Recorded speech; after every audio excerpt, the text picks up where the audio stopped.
Okay, now stare at the center of the spiral, please. Right here. Try not to move your eyes at all. We used to have a cheesy science fiction television program in the United States called The Twilight Zone. I don't know if it was ever syndicated in the UK, but it always began with a spiral like that. So stare, stare, stare. Don't move your eyes away. Just look right here in the center. Okay, stare, stare, stare. Okay, now I'm going to count down, and what I simply want you to do after I finish counting down is just look back at me.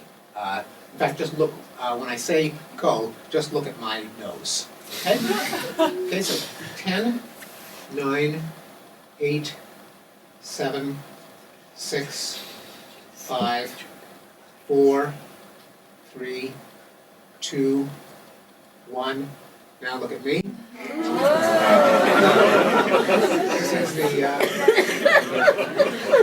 great exploding head illusion.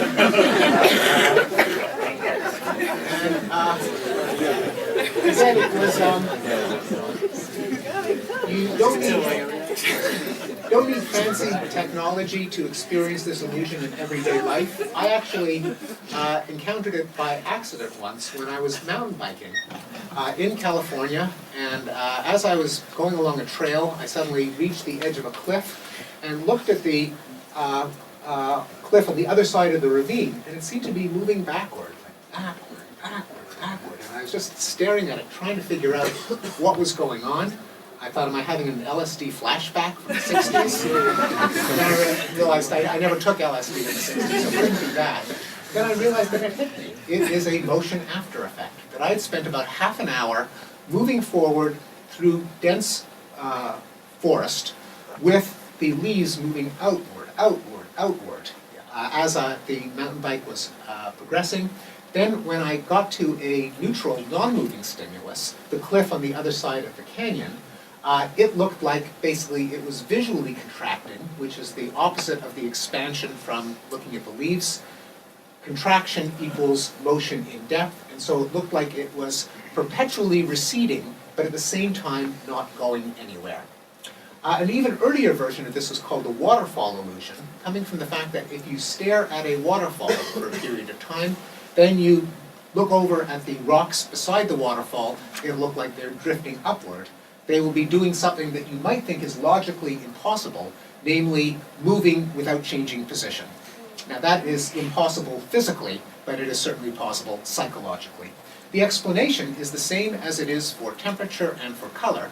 Namely, imagine that you have motion detectors that are wired into an opponent process circuit. So you've got let's restrict ourselves to one output cell. It's got a bunch of motion detectors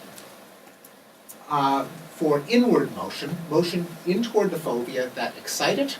It's got a bunch of motion detectors for motion outward from the fovea, inhibiting it.